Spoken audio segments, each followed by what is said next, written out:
And we're live. Welcome to Music Matters with Jason Tramm. Thank you so much for joining us for our unique podcast community, where we explore the triumphs and challenges of the performing arts world as seen through the eyes of distinguished colleagues. Thank you so much for helping us grow. We recently hit 1,350 guests, subscribers on YouTube, and we keep on growing on all our social media platforms. Please remember to subscribe, smash that bell icon for the most up-to-date information on our upcoming guests and topics. You can also follow us on Instagram, Twitter, Facebook, all those different social media platforms. And you can see us on Google Podcasts, Apple Podcasts, and Spotify as well. So thank you so much for joining us. And please remember to join in the chat if you have questions of the guests. We love it when we have the conversation opened up to more people. So thank you so much for being here. We have two amazing guests today. We have the founder of the Phoenicia Festival of the Voice, one of the co-founders, and General Director Maria Todaro, also an accomplished stage director as well. And we also have Mr. Stefanos Koroneos, a no stranger to Music Matters, and he's recently back from Greece, like he had just moments ago. He's been on doing concerts and productions over in Greece, and we're so glad he can join us. He is the general and artistic director of the Teatro Grattacielo. Welcome both. Thank you, Jason. That's so good to see your faces, both of you. I'm thrilled. Well, it's we're awesome. going to see a lot of each other in the next couple of weeks for sure. So tell us, where is Phoenicia and what is the festival? Okay. The Phoenicia is a charming little hamlet in the mountains, the Catskill Mountains, 2 hours north of New York City. For people that maybe don't spot it directly, it's really like 18 miles from Woodstock, the rock and roll Woodstock. So it was an interesting challenge to bring opera and classical music in the mecca of rock and roll, where, Michael Lang from Woodstock 69 is still living here. So to answer your question, we're 2 hours away from Manhattan, easy ride, super beautiful, scenic ride. It's very green. It's very untouched. We're on the side of the Hudson River that is not, we're on the wild side because we have the reservoir that feeds the water to New York City. So it's untouched. It's pristine. And so people, when they come here, it's really an experience. It's all of a sudden you are transported into another universe, very refreshing and rejuvenating universe. Amazing. I got to see the town recently. It was the first time I was there, and it's a beautiful, historic, old town, really charming. How did you decide to do a festival in such a cool place? That kind of fell on our laps because the community here knew that there was people involved in the opera world moving in town, and that was about 14 years ago. And 14, they asked us, they literally knocked at the door as soon as we moved and said, hey, would you like to do a fundraising to raise money for an equipment for the playground in town for the kids? I mean, we just moved in town, and of course we're going to do this. And we're like, you do realize we are in the opera world and this is rock and roll land, and, really.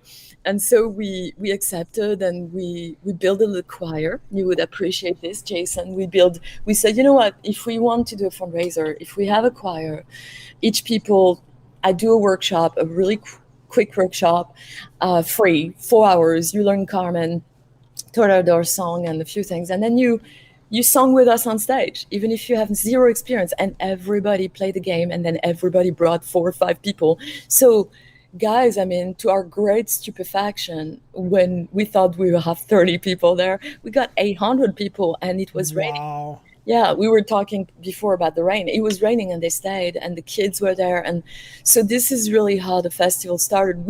That was not a festival, but the community was so engaged for this playground equipment fundraising thing.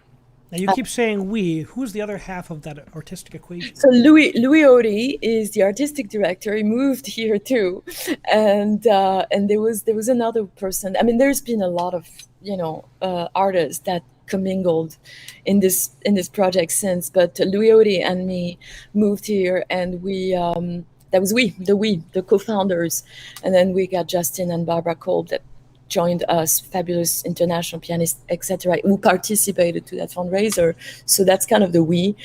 And then from there, they say, hey, it works so well. Can we do another one? And the second one, the next year, we got 3,000 people. We didn't know what we were doing. We got 3,000 people, 8 concert, and from there we decided that it should be, and then it grew 23 shows in 3 days, we wanted to do a mini Spoleto. We loved the model of Spoleto, multi-venues, you park your car and you can walk. So it's really the spirit of the festival, is like you park your car and then you go see several things that are all about the human voice, from plays to gospel to opera to jazz to poetry. I love it. But so much culture, so much art to be made. That's amazing. This year is very special, very unique, Jason, and I'm sure you have questions about it, but I can't wait to talk about it. So when I heard about the concept for this year's festival, it really kind of surprised me. Usually you see one opera company doing a production and then an auxiliary concert, but 3 opera companies on the same festival is truly unique. So tell us about that. I am so grateful, humbled, grateful. I can't even put words into the acceptance of Teatro, Grattacielo, Stefanos, Koroneos, and Michael Capasso in New York City Opera for having taken a chance to play the game and move along with this adventure with us. And this is maybe one of the blessings of COVID, but this collaboration would have happened maybe a way or another. But I would say that thanks to COVID, it kind of accelerated the process of this collaboration. And it is a very unique, I wonder, I've not seen a lot of collaborative work of that extent yet. And I hope that we will inspire that those 3 companies deciding to take chances together, work together. It's an adventure for all of us. I've never done this specifically with prestigious company like Teatro, Grattacielo and New York City Opera. So this was, and what I want to say, and I'm sure Stefanos has a lot to say about this too, the only motivation, because it is certainly not for money motivation that Teatro, Grattacielo nor New York City Opera are coming to little hamlet of Phoenicia, upstate New York. It's not for money. We all know that. It is certainly not for prestige, because they have a reputation. They don't need us. It was motivated, and this is the beauty, and I insist, it was motivated with the creation of jobs for artists behind that. And the original conversation we all had was only and solely, what can we do to create jobs for singers, for musicians, and how can we, at the cost of the companies, at the cost of the sanity of the companies, at the cost money, there's no prestige or no money, again, I insist, but the only motivation in the heart of those 2 companies was to create jobs. And this is how exciting to bring this to the community, to bring these 3 different productions, 3 different operas on 3 different nights. What an incredible idea. Now, Stefanos, I happen to know, is one of the great collaborators I work with, and I'm so delighted he could be here. Stefanos, what's it like bringing your show on the road? So first of all, I want to thank you for having me on your show for the 3rd time. 3rd time's a charm from what I've heard. He won. I was Absolutely. Stefanos was my first guest ever, and I was so bad. Yes. No, you were not bad at all. You have always been a natural. But going back to what we were talking about, I have to say that first of all, I second what Maria just said. It is important, and I am thrilled that we have been invited to be up there and to open these 3 days of festival. Part of the mission of Teatro Grattacielo is to promote young singers. Not only we have a mix of seasoned singers with young singers, but I thought it would be a great opportunity exactly to be able to give to those singers, especially the young singers, that, let's be honest, during the last 2 years, they didn't have any kind of opportunities, okay? They were just studying and hoping and staying at home and hoping that something is going to happen, to give some of these young artists a possibility to get on the stage and to perform a great work like Amico Frit. But not only that, but to be involved in a historic, in a certain way, collaboration, because what is happening in Phoenicia will be part of the history. This is also the very exciting part. Yes, I agree, and we all did it when we got together with Maria the first time and with Luis, and we talked about how important it is to keep doing giving work to singers. but nobody's talking about how historic is this incredible festival. Three companies from New York State who get together and not to compete with each other, but to actually complement each other. It's incredible. It's so exciting to see groups come together, and I can't wait to see what the result's going to be. Three very different operas, right, Maria? Yes, it's like Stefanos was saying. I love what you said, Stefanos. I mean, I can't smile bigger because then it's gonna hurt. But it's wonderful. It's music to my ears. Yes, we are completing each other. Stefanos will talk about L'Amico Fritz, which is done. It is one of those rarest jewel of the repertoire, but they're going to do it super high tech, very innovatively. So they're bringing that completely futuristic energy while respecting a heritage opera, which is so exquisite. And they're working so hard at adapting to the setting and the limitation. We limited. It's an outdoor festival, and they are working so cleverly and creatively to deliver this beautiful product to our audience. Then we have Payachi. So we have like three heritage opera. There's no world premiere, but treated completely differently. So Stefanos and Teatro, Grattacielo, and Malena Dayan, the stage director, is doing this super innovative, high-tech presentation. And then we're doing Payachi, which is traditionally set in an Italian village, but we're setting it in the Wild West universe, horses and circuses. And I was just looking at the horses again today, and there will be some pictures on Facebook. They're fabulous. I love them. I've been asked a lot of questions in my career, but I've never been asked, do your choruses have any horse riding skill? I'm like, that I've never been asked before. Okay. Who's afraid of a horse? And my poor tech crew is like, oh no, but they love challenge.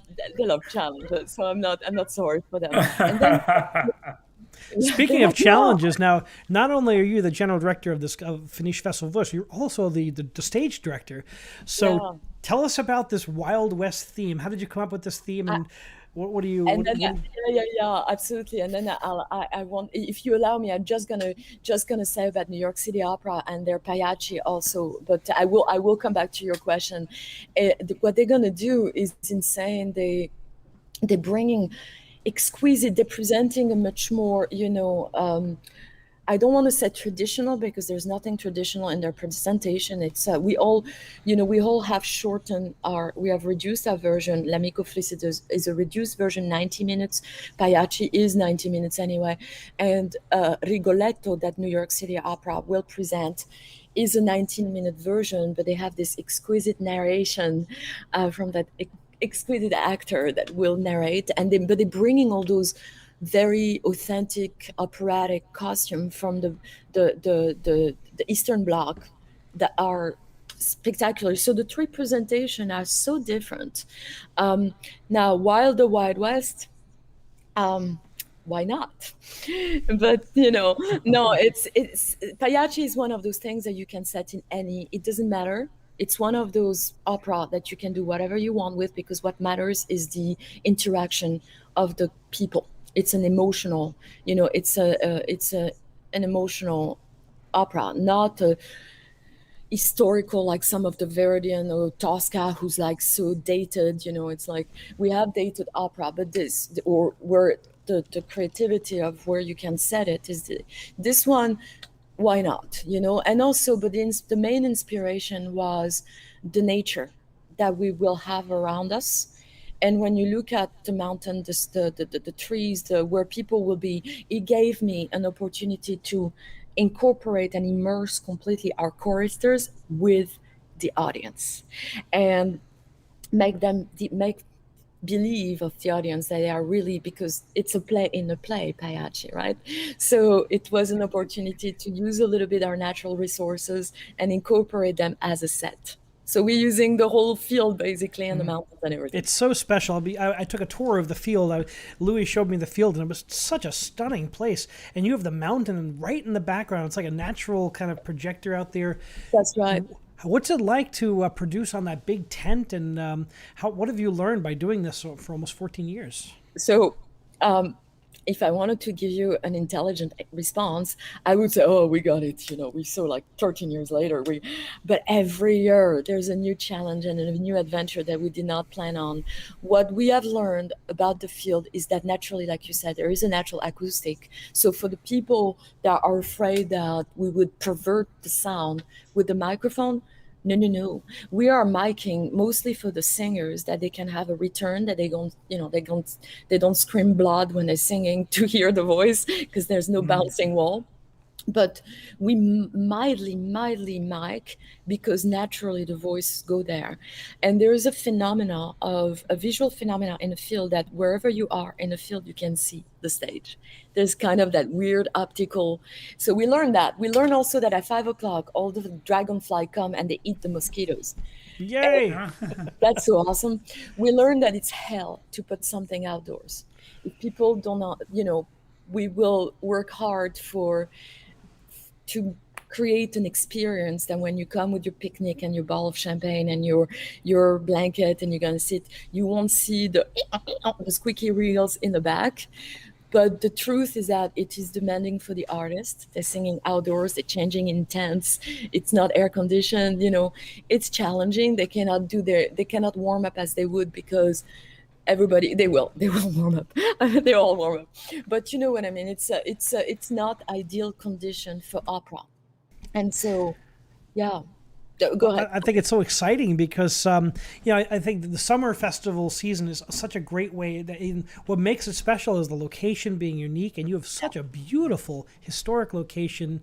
You combine that with the beauty of the nature, and I'm a big fan of summer festivals. I just love summer festivals, and I think you have a winning combination, of course. This one, Jason, is more than we have this excellent presentation that is like, in any international stage would be completely a good fit. What Stefanos is presenting, what New York City Opera is presenting, what we're presenting, the artists are a great fit for all the Metropolitan Opera. They are singers from the Met anyway. It's exactly the same quality, but the setting is a very I would want to describe it as a no pretension one. It's something where you can come that you know opera or you don't know opera. If you've never been to an opera, this is a wonderful way to discover opera without being intimidated by all the frou-frou and the rumors about opera. It's just a place where you can bring your favorite beverage, your picnic, you sit on the grass and you listen to lavish music under the stars. More than tickets for a show. We're really selling an experience, And so don't be intimidated. If for the first time you're coming to an opera, you're going to see the opera is hot. It's super hot. So I love first comers and I hope they'll come. Me too. This is a chance to grab people's attention and to say what opera can be. I mean, when you go back to Italy, back when opera was created, all these operas, there were people, a lot of the choristers were members of the community. They took off their baker's apron and they came in the chorus and put their makeup on. And they sang in the chorus.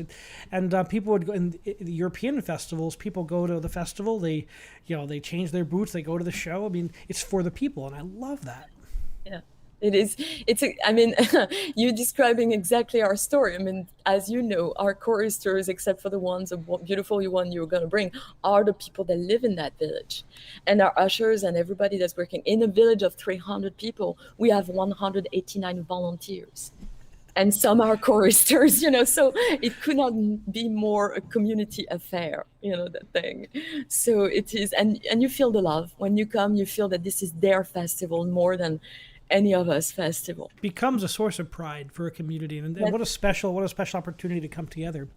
Now, Stefanos, your production is very high tech. Tell us about what you and Melina have designed with this L'Amico Fritz production.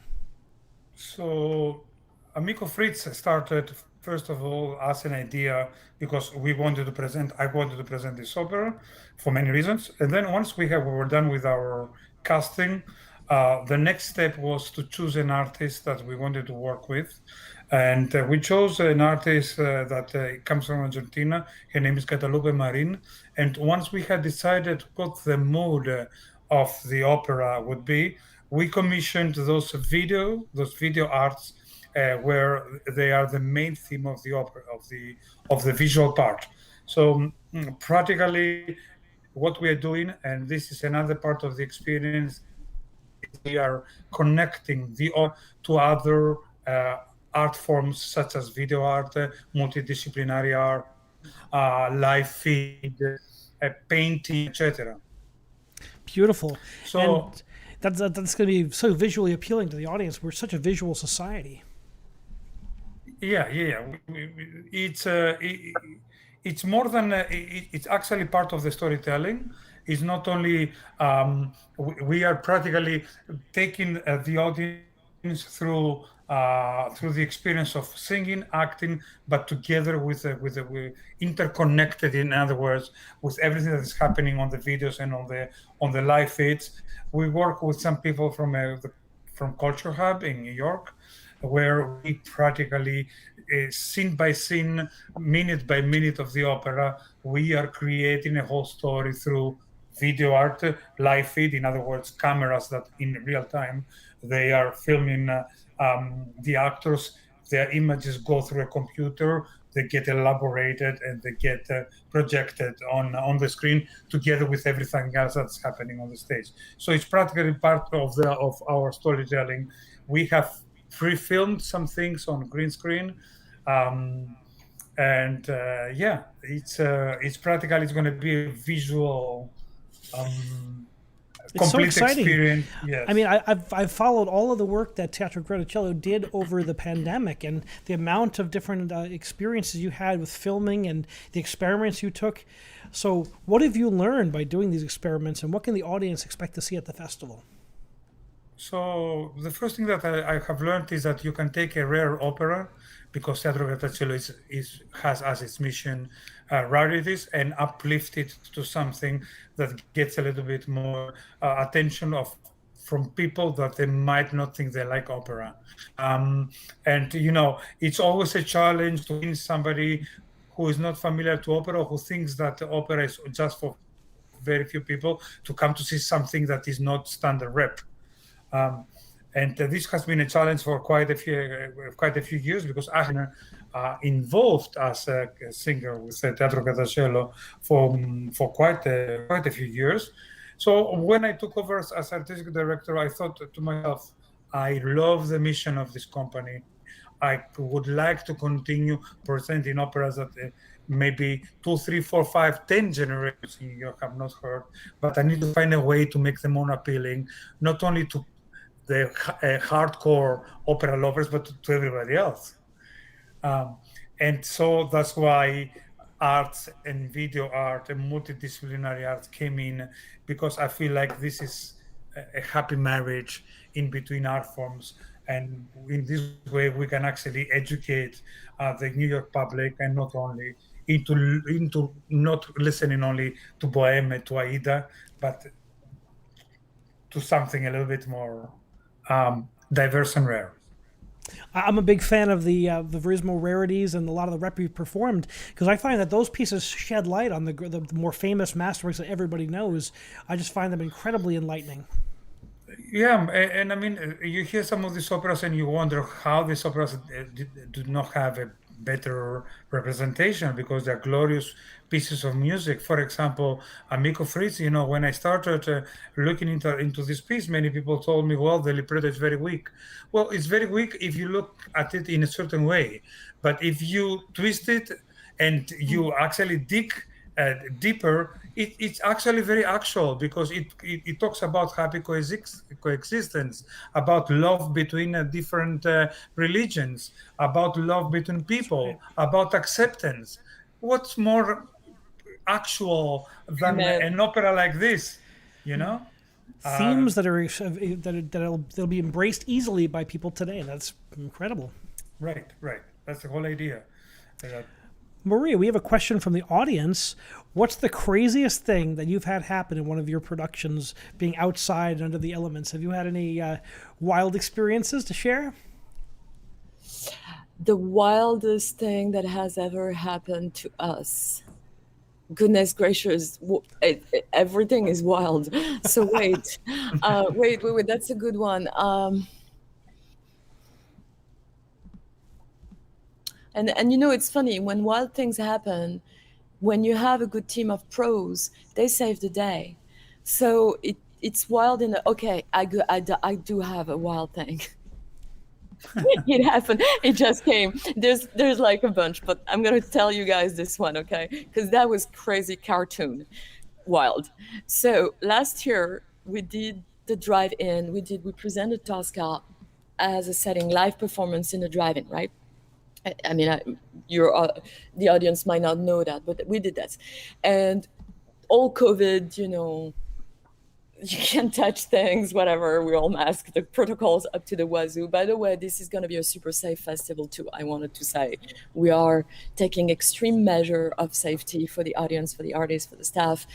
This is not a reckless operation, free for all in the park. This is going to be, we want everybody to have a good experience and not fear for their life when they come to a show. So it's going to be managed, and we have the protocols on our website. Blah blah blah. So parents. But the wildest is that my project, I would say 5 minutes before the show, we have speakers, we have Congressman Delgado, we had, assemblyman, we have politicians, we have people that come and greet the audience. And just before Assemblyman Cahill and I were about to go do our speech, my production manager runs to me and says, "How many minutes?" on that tone. And he's a very calm, this is a pearl of a production man. So for him to come like this, I look at my clock, at my watch, and I say, "Well, you got 7 minutes." And then I didn't hear anything. And what has happened? Between, we got 3 things has happened. One, our Scarpia got locked into the trailer because there was no water. Oh, no. Well, that's not the worst. Wait. So this is just like, in those 7 minutes, this is what happened. Scarpia got locked into the trailer bathroom because there's no water anymore. So he's having soap on his hand, and he can't do the handle, he can't get out. So that's one. And he has his old evil villain costume in there. It's hysterical. Second thing, my production manager decided to bring a porta potty. This is going to be a pee caca story. So you're with me. He brings a porta potty backstage. And to our great stupefaction, there was a patron in the porta potty. So this guy, exactly, in COVID time, exactly. The guy was brought with a crane, porta potty, brought backstage, and the poor man opened the door. And we're like, oh, you're here. Well, you want the special price of the backstage? That sounds like a Woody Allen movie. Let us reconduct you to your car. The guy was completely disoriented. That was one. I hope that satisfies your. I think that guest will be our viewer will be. I have another one. But there are the reason we do theater and opera is because of there's going to be stories, because there's so much going on, and it's I love these stories. So we do. That's true. The same day, may I say another little one? Please do. The same day, so we were in a parking lot. The same poor Scarpia, which was Kyle Albertson. He's fabulous bass baritone. Poor Scarpia, everything happened to him that night. So I put him in a tank, a military tank. We were in the dystopian, society. And so he was in a tank at I would say, count, 600 feet away, 700 feet. It was far. And more than that. And so he's in the tank, and the signal before his entrance was, "You tap, tanks go." And Un tal barcarmo in chiesa, his big entrance, he had to sing those things right there, right? So I don't know what happened, but the guy in the tank thought that there was a boom boom, so he went. Problem, Scarpia was not in the tank. So Kyle has been running 600 feet with his evil cape. The tank is going, and he's like running with the evil cape and everything. The tank, and then the poor guy, exactly. And he nailed it. It was a little lap of time that was like, what's happening? But no one knew. And then we asked, what happened? He's like, I was running behind the damn tank that you put for my entrance. Same night. But the great singers always overcome any of these little snafus. He was phenomenal. Brilliant. You've always had really exciting casts. Tell us about the cast this year for the Payachi. The Payachi. So we have Aaron Brooks as our Canio. Eric's been on the show as well as a dear friend of mine, and what a great talent. I can't wait to hear him sing Canio. He's probably gonna raise the roof and destroy the tent. Good thing that Teatro Grattacielo is coming the night before. There will be no tent left. He's just is a phenomenal artist, complement of the Metropolitan Opera, who's releasing him for us. Then we have Marcelina Bauscher as Nedda, a phenomenal actress, singer, phenomenal. Then we have Troy Cook will be our Tonio, and it will be treated in a very, very unique way. And our Silvio is Matthew Gamble, who's also a fabulous talent. And our Beppe is young, Ziwen Yang is young. I can't pronounce. I'm so sorry, Ziwen. I'm so sorry to destroy your name, Ziwen Zhang, a fabulous tenor, Chinese tenor, beautiful actor, beautiful artist. So we're very excited. And we have your exquisite chorus who's coming by Maestro Jason Tramm himself, who has prepared them. And we have a fabulous orchestra that is also, from musicians from the Met. It's good. It's good stuff. I think people will be very happy. It'll be very exciting to watch it come together. And what's the typical production length for when you put one of these operas together? I would say 2.5, 3, normal, full length. We're lucky. Payachi is 90 minutes long. This is why we choose. And the reason of the 90 minutes, again, is for safety reasons. We do not do intermission. None of us. We all three companies decided no intermission to avoid crowd wandering around. And then there will be no vendors for the same reason. You bring your own staff, but the town is right there. So, if you miss something, you'll find it in town. But it's the 90 minutes are a choice for safety. So we would have usually, Payachi comes traditionally with Cavalleria or other creative, pairing, but we decided just to present this one. And Stefanos will talk about what he's done with the cuts also. But it's, I don't think people will miss the full length. It's just an hour and a half. It's a wonderful length for what we have to offer. It'll be an incredible night at the theater, and Payachi is such impactful music. Stefanos, how were you able to trim down the opera and maintain the story that you want to tell? So, in truth, Payachi is 1 hour and 35 minutes. So we really trimmed down only 5 minutes of the opera, and it's practically part of the intermezzo. But everything else is there, and a couple of other scenes that we kind of trimmed them down because they didn't add anything to the story, so that we can get into the 90 minutes, which is exactly for safety reasons. So it was not hard for us to trim. Probably the harder trimming happens with the Rigoletto, which is a much longer opera with New York City. So for us, it was just figuring out which were the two little scenes who didn't really add anything to the story, kind of trim them down. The biggest thing that we did is that, as you already know, these very small operas have huge orchestras, huge orchestration. We commissioned a specific, for this occasion, reduction for an ensemble because, again, for safety reasons, it was not possible to have an actual very small orchestra on the stage. And this was the trickiest probably part of all, together with everything else that we're doing, which is the mechanic part of the show, the electronic, the visual. The other tricky part was to just figure out which instruments would be the most adaptable in order not to lose music texture. I'm always amazed by how creative the creative professions are, and I'm sitting here with two of the most creative people I know.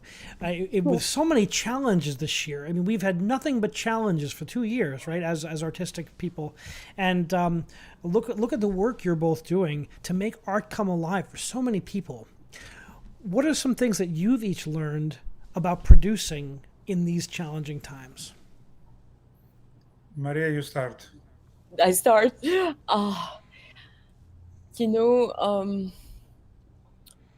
What you mean as a learning experience? Do you mean it as a learning experience, a positive learning experience, or something that we noticed? Well, I always say positive learning experience because we That's, can complain about things all day and night, but that doesn't get art on the stage, does it? but it's so satisfactory to complain, to rant and vent. No, I think, let me add. I think I think it forced, at least me, I don't know about you, Stefanos, and you, Jason, for doing also some creative things. It forced me to become more concise and go to the essential.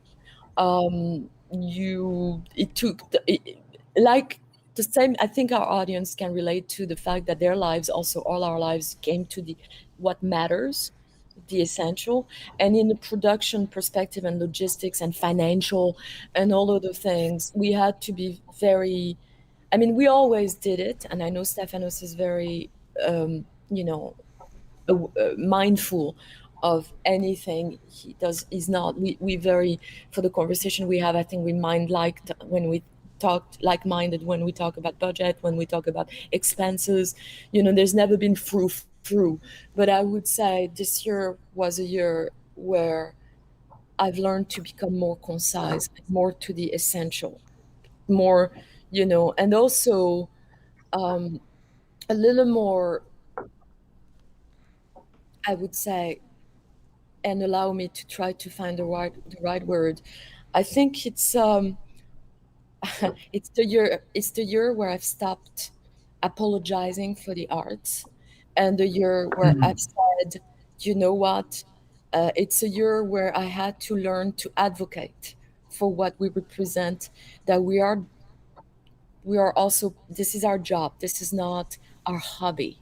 There are people that feed their family, paying the bills, making a living. And so I have been a little bit more, I want to say, grown up about my presentation of what we do. There was always it's pretty, it's all beautiful, it's meaningful and deep. But this year, it forced me to be careful with the words I'm using when I advocate for opera. And at many levels, but I would say it forced concision everywhere. And I stopped apologizing I've stopped. And I realized that we are essential more and more. I knew we were, this is what we always said, but COVID showed how indispensable the arts are, not just for sustenance, health, mental health, but also financial. Where would we be without the artists to get us through the past year if we didn't have the streaming platforms, and all the artists to be there with us? But I think people really need live theater. Live theater was so sorely missed. I did 2 concerts this year already. This summer I did 2 pretty big concerts, and one was an outdoor parks concert and one was a big orchestra performance. And people missed it so much. I mean, I wasn't sure who would come out. It was kind of an experiment because there hasn't been much. So to see things come alive, I think people really appreciate it more now. And economically, I was told by Albany when I went to a meeting there that, from all the companies, the sport company we have in New York State, the loss of income that just the Broadway shows, Imagine Opera, Lincoln Center, all that stuff, the loss of income is superior from Broadway shows that it is from sports team. And I wonder if the common, if it's a common awareness, but that too. And I think this is why also people are very sensitive to re-inject energy in the arts. We see that generosity towards the arts. I was like, oh my gosh, we can't let you die. But it took a year and a half for some people to realize this. And I stopped apologizing about what we do and what we, and be a little more from that I learned. Well, a great lesson to learn, and I can't wait to see how that pays off this summer. How about you, Stefanos? So, in order to support what I'm about to say, I'm so sorry. Let me turn off this. Of course, it's the wrong moment. It's a podcast. Yeah. No worries. So, in order to support what I'm about to say, I have to start with a little anecdote that really happened. When I took over the company as a general artistic director 2 months before COVID hit, and I had prepared, we were getting ready to do Fedora in our usual theater with a big orchestra, with everything, with an international cast, with people from Europe, etc.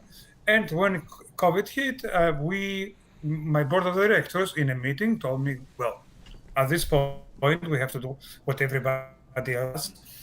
We have to close and wait for better times. And I remember begging them to give me the opportunity to think of other directions. So after a week, we had another meeting, and I told them, well, how do you feel about maybe filming it in a creative but good way, not in a cheap, in a good way, making a real film out of Fedora and putting it out there for everybody to see. And we did it, and it really went very well. It opened up a lot of doors for us because guess what? Teatro Grattacielo was known in New York, but was not known in the world like it's known right now, thanks to certain moves that we did. And that's probably what brought up what I have learned during this pandemic, that creativity, when it's done with love, has no limits. What do I mean about that? I mean that when you wake up in the morning and you do something with love and you create and you do it in a way that it's positive and it's harmful to everybody, it opens up that you might not think that it would open. Amazing. And I can tell you that Grattacielo, who was a local, very well respected company in New York. We have been around for a long time, and there were people, die-hard opera lovers all over the world that would follow us. Now it's almost a half global phenomenon. We got invitations in Italy for next year. We got invitations in Greece this year. I just came back from Greece, and I'm going back right after Amico Fritz. The 2 days after, I'm flying back to Greece for another collaboration with another festival in Greece. So all of a sudden, and this is not, I don't want to say that I am or we are in Teatro Grattacielo the best people in the world. We just love what we do, and we discovered an extra love and an extra creativity during difficult times when we had to get out of what we were used to do and create something new. Thank you so much for sharing that. It's such a, coming up with a new path forward has been such an amazing thing to watch how people have done that. And bravo to you and Teatro Grattacielo. Now, Maria, last year, tell us about the innovations you took. You did a new concept production, the drive-through opera. I think you were the first to do the drive-through opera. Before there was another one that was done out west, but I think you guys were first, right? San Diego did it in October, and we consulted with them, and we told them whatever they wanted to know. But they were fair advanced in the project themselves. But we were the first in the US. Yes, we also did. Snippets in volumetrics. We were experimenting volumetrics, which is kind of borrowing the language of video games and incorporating use. This was our interview. That was amazing. And I love what Stefanos just said about, you're right, Stefanos, there was a lot of this. Everything you said during COVID, there's been a lot of, it forced us to open to new partners, new ideas. And last year we had to understand sound integration, that when you turn the radio on and you have the PA system, it's fully integrated with distance and metal in the car. So it was a whole innovative just right there. Then we had to push the limit, like how do we make an orchestra safe when you have to be 6 feet, 12 feet apart? So we cut the stage, and this year will be the same, by the way. We're going to cut the stage in two, and we're putting the musician in the back, which is very unusual and challenging. It's not the usual thing. Communication with the conductor and the singers is always important. It's vital, and we're putting the poor guy in the back with his orchestra, but it's the only way we can spread safely the orchestra. And the union, they came to see, what the heck are you doing? They were curious because no one has done that. You're writing the playbook as it happens. You guys are one of the groups that are writing that playbook. We were last year. We didn't know what the heck, and it sounded like a good idea. I'm sure that in another setting, people would have said, you are idiots. Why are you putting the orchestra in the back? But in that context, it was forced creativity. And like Stefanos said, we did we had to do what we could to do what we love and continue to do it. So there were people in the video game industry that commingled with us that said, we know nothing about opera, and we said, we know nothing about video games. Yay! So it was we can all learn so much together. I learn from people like yourselves every time I do one of these podcasts, a chance for us to share some ideas and to put good news out there, because it's so easy to get frustrated. And how many artists do we know who lost their work this year, and to hear how people are coming back and how we're approaching the world now, and how we've learned so much, and how we're going to write the next chapter for opera and for classical music. I think it's really exciting. It is. We got that. And how Go ahead. and how about sorry No, and no. how about pushing boundaries? I mean, opera, like everything else, should be involving. Everything else in the world is involving, and opera should be involving. So everything that's happening, everything that we were forced to do, or everything that we did, is part of this conversation of bringing opera to the next level, making the opera actual, so that it doesn't die in 100, 200 years. Thank you for sharing that, because the risk is that it becomes a museum piece, but a museum piece is easy to cut. If it's just something that you take off the shelf, dust it off, and put out the same your grandmother's Payachi, your grandmother's L'Amico Fritz. I think it's important that we recreate things in our modern world. Yes, so through difficulties, sometimes some incredibly good things happen, and I believe that, and I say this with all the respect of people who went through hell, and to get where we are right now, or to people who still are going through hell because they lost a lot of work. But on the flip side, many people have been able to make decisions, life decisions, make changes, but also bring art forms to another level. Yeah, very true. So, Maria, how can people find out more about the festival, and how can they buy their tickets to be there in a couple weeks? Yes. How do they do that? So they go to the website. There's many ways, but they can go to any of our websites. But PhoeniciaVoiceFest.org, Phoenicia, Phonicia, voicefest.org will have the ticket page that has the 3 performances listed. Teatro Grattacielo, I'm sure, has a link, also a direct link. So is New York City Opera. I advise strongly that people buy their ticket online.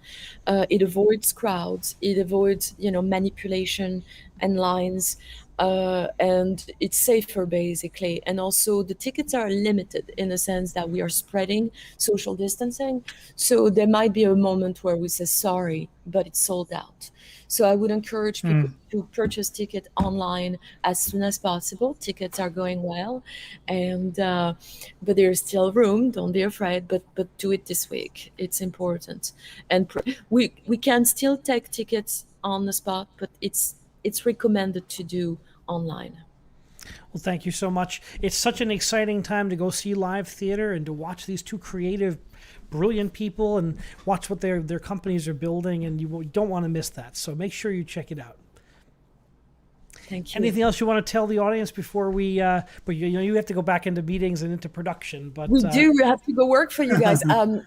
Come, just give it a shot. It's a unique experience to see those 3 incredible companies coming together. This is the title of our festival. It's called Coming Together, in that gorgeous setting that's gonna give you, so much peace and rest when you come in nature and you listen to these beautiful voices and this beautiful technology, and you're like in this natural setting. Come make it a day. Come in the morning, walk around, and then go sit and crash on the grass and bring something warm at night, because despite what we say, it's cold in the mountains and at night. And bug spray. Don't forget your bug spray. We'll bring extra dragonflies to keep the mosquitoes away. That's right. We got to. That's right. Bring your Maria own. and Stefanos, thank you so much, both of you, for your advocacy for the arts, for your passion for your art and for your field. It's really inspirational to me and to the Music Matters show, and I can't wait to see both of you on the stage and to see the shows come to life. We're grateful for this. Thank you. See you very, very soon. Thank you for watching Music Matters with Jason Tramm. Please remember to subscribe to us on YouTube and smash that bell icon for the most up-to-date information on upcoming guests and topics. Please like and share our videos, and remember, keep music alive.